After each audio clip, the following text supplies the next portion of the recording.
Hello again, everyone. This is another uh, terrific every other Thursday training video from yours truly, Christopher Brannon at the Coeur d'Alene Public Library and the Cooperative Information Network. And I'm George Williams. I'm the Next Search Catalog Coordinator at Northeast Kansas Library System in Lawrence, Kansas. And this is episode 2 of our 3rd season.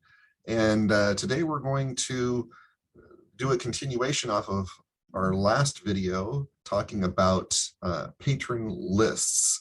Last time we talked about patron lists versus patron clubs, but we're going to focus today. George is going to walk us through some stuff on patron lists. But before we get started, as always, we are hosted by koha-US. You will find all of our wonderful videos under share. You can, or excuse me, I'm sorry, learn, under learn. You can go straight to the playlist, or you can click on learn and scroll down and find our videos there. One thing you will not see when you actually go to the website will be, well, actually the KohaCon link will probably still be there for a little while, where we'll share resources from the conference. And that will eventually make its way over to, I believe, do we keep it in the meeting archives? It might be under events. Under events. Yeah, conferences. So it'll be under the previous conferences. Yeah, we'll maintain the links to the presentations on the website. Even if the conference is over, you'll still have access to the great resources that we gain from that conference and see the presentations that we had there. And great resources on the website. You can always find lots of great stuff, not just our videos, not just conference information, but all the things that koha-US is involved in. And with that said, I'm going to hand this over to you. All right. So last time we talked about the differences between clubs and lists. And I said that there's something that we do with lists that you can't do with clubs that our school district finds really useful. So let me... Before you start, I just wanted to point out one thing that we did not clarify. We talked about how the patron lists and patron clubs are under tools. There is a list on the main page, but the lists button on this main page has nothing to do with the patron lists. Yeah, this is item lists is the one that you see here. This is item lists, and it's also under the more menu lists. These go to item lists because you can also make lists of items. But what we want, do that too. Yeah, if you have that enabled on your system. I believe there's a way to prevent, I think that's tied to a system preference, so you can either allow public lists or not allow public lists. So I just wanted to make sure everybody understood that it's completely separate from that list. Yeah, this list is for item lists, but we want to go to tools.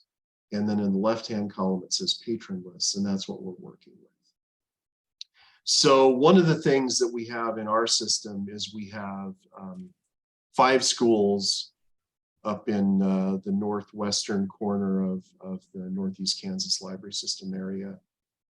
In Nemaha County and Axtell County. And each of those 5 schools, 2 of them are K through 12 schools, and then one of them is an elementary only, one of them is a middle school, and one of them is a high school.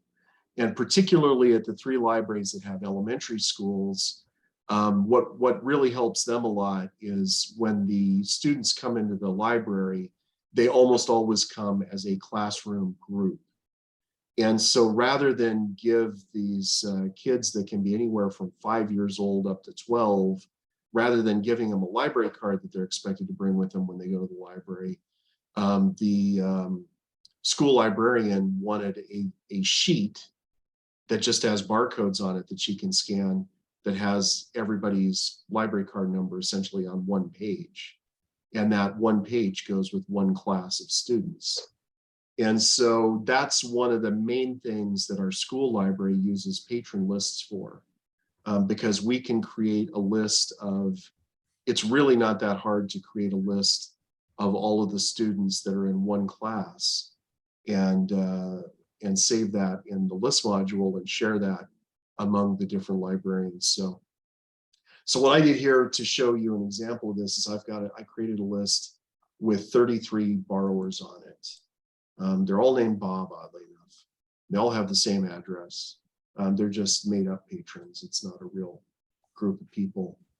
But if I go back to patron lists, one of the things that you'll see under actions here, though, is print patron cards. And so what this does is it ties this list to the patron card creator. So let me go back to tools and show you how to get to the patron card creator, because that's the first thing you need to do to use patron lists to create patron cards, is you need to have a couple of things set up. You need to have layouts. You need to have a layout. And so I created a basic card layout, and you essentially fill this in, and it's saying, what information do you want from the borrower record to go onto the card? And a lot of it will have to do with, I guess this one got set up in postscript points. We're going to go on one side of the page, just on the front, and we're going to put guide boxes around these cards. And the first set of fields I want on the card are last name, first name.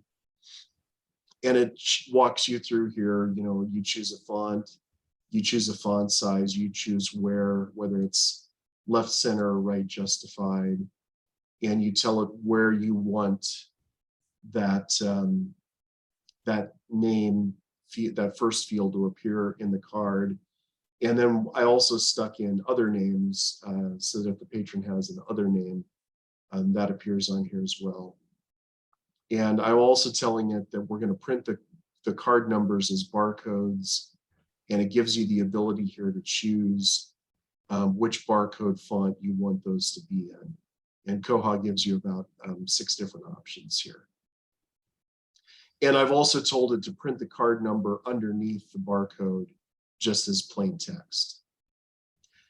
And if you're using images, like if you make the borrower, if you take their picture and add their picture to the account, you can tell this to put whether or not to put the patron image on the card that you're creating. But we're just creating a sheet, so I wanted it to be really simple and really fast, so I'm not using either of those.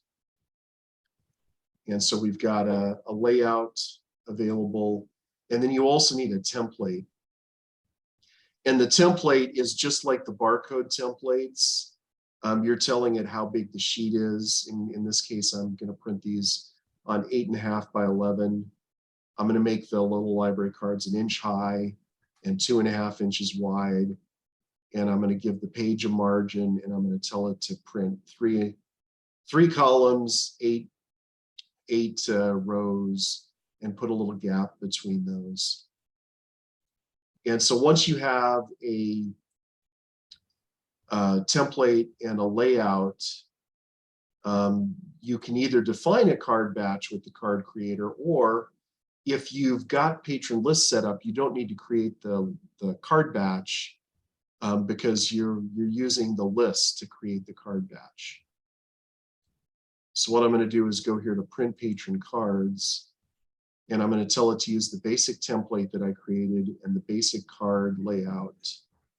And I'm going to tell it to use the backside. I'm telling it that I'm only doing one-sided, and I'm going to start in position number 1. And when I export that, it generates a PDF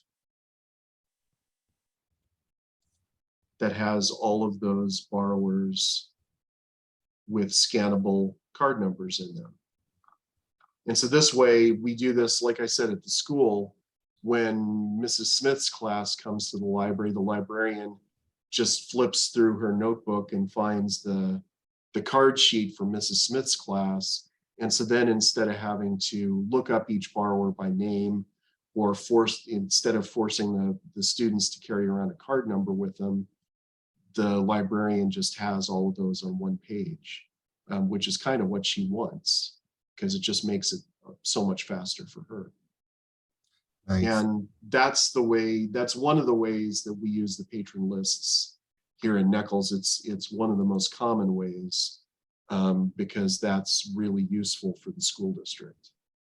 I can see how that could be useful, especially if you include pictures, if your school's including the pictures in the the accounts.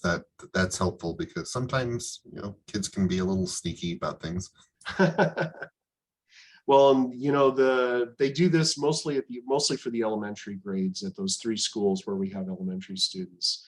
The older students are generally asked they're told what their card number is, because their card number is a combination of parts of their name and parts of their student ID number. And so the older students usually can manage to remember that.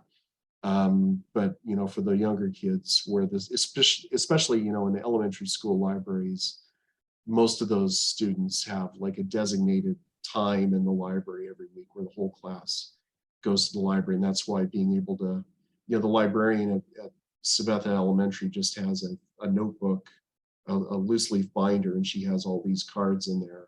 And she can just, oh, it's Mrs. Smith's class. She flips to that page and she's got that whole set of cards right in front of her.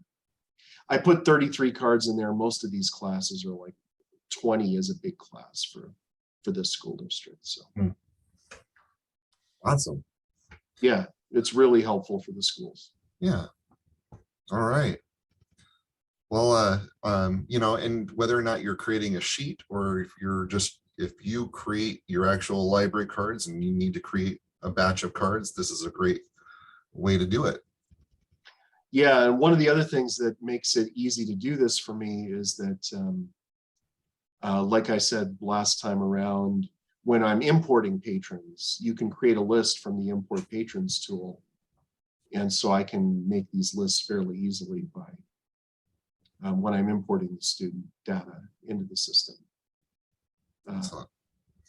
All right, well, that's it for another episode in this season's videos. And please remember to check us out on YouTube. You can look us up by koha-US. You can find our playlist. You can subscribe to our playlist or the entire channel. And if you do, you'll be notified when we post new videos. Be sure to share or like our videos. Let us know what you think about our videos. Ask your questions or make your comments, and we will try to respond. But be sure to do that on YouTube, so we know that you're out there and you're watching, and let us know what you want to see. And with that, see you in another 2 weeks. See you in October.